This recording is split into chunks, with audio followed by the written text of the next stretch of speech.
Gender-blind policies often overlook women's needs despite research showing their involvement improves climate and water governance. So, what needs to change? Joining us to answer this is IUCN's Jamie Wenbesson. So, Jamie, first, why do gender-neutral environmental policies fail to meet women's needs?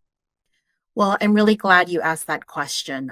Very simply put, gender neutral environmental policies are gender blind policies. All people have gender differentiated roles, rights, responsibilities when it comes to their engagement with nature.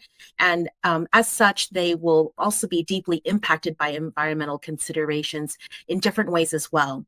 So, this means that any effective policymaking has to be inclusive and take into the account the different ways that women and men contribute to environmental actions and also the different ways that they can be negatively impacted and left behind. For example, the inadvertent risks of gender neutral policies can actually be monumental. We've seen many cases where environmental initiatives can fail when women are not included. And we've also seen initiatives where unintentionally exacerbating things like gender based violence when gendered power dynamics over environmental resources and opportunities are not adequately addressed. For better understanding on the topic, in what ways does women empowerment enhance environmental outcomes? Well, women's empowerment is a multiplier for environmental outcomes. There are plenty of research items out there that show the correlations between women in parliaments and deciding making bodies with greener laws and legislation. And there is also a lot of research out there on the improved environmental and women's rights outcomes when environmental initiatives rely on bringing more women to the leadership table. Just as a tangible, quick example, at IUCN, we have worked in all kinds of environmental projects and areas. And in one particular project, in forest landscape restoration, what we often find is when we do conduct gender neutral or gender blind activities, it's oftentimes men who come to the decision making table. Such was the case in a particular country where men were asked what kinds of trees they would like replanted as part of a forest landscape restoration initiative. And the men asked for trees that are often used for timber, for charcoal production, trees that are actually cut down for production purposes. So the project engaged specifically women to see what women thought about this. So they engaged women, they taught them about forest landscape restoration goals.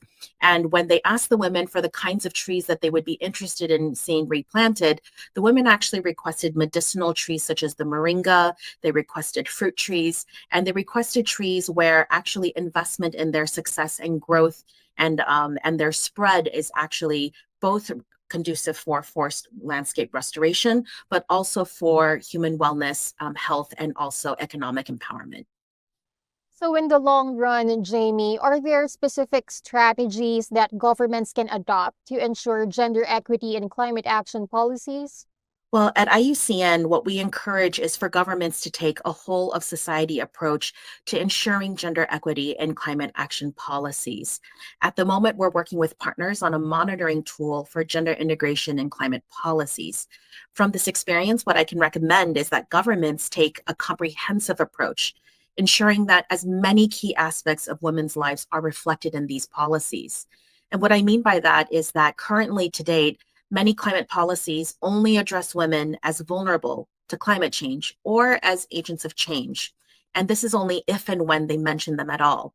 What they lack is a three-dimensional approach, which not only takes those important factors into account, but it also calls into question the role of women's unpaid care work, their economic empowerment and rights, their health and wellness from climate change impacts, and also their experience of gender-based violence as well.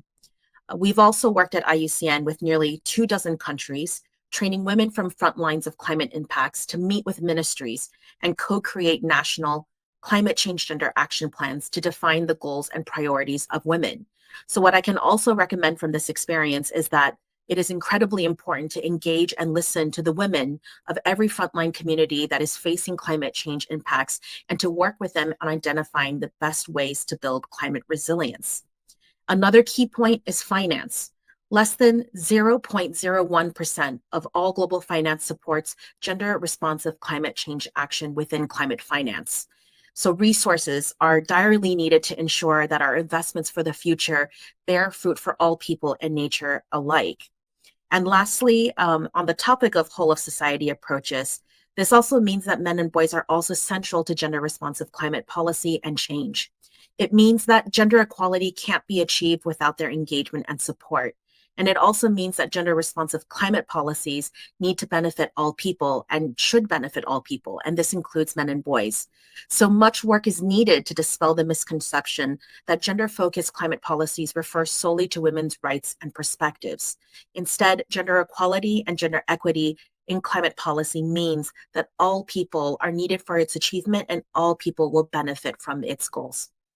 That has been a very insightful discussion. Thank you so much for your time today, Jamie. Thank you so much.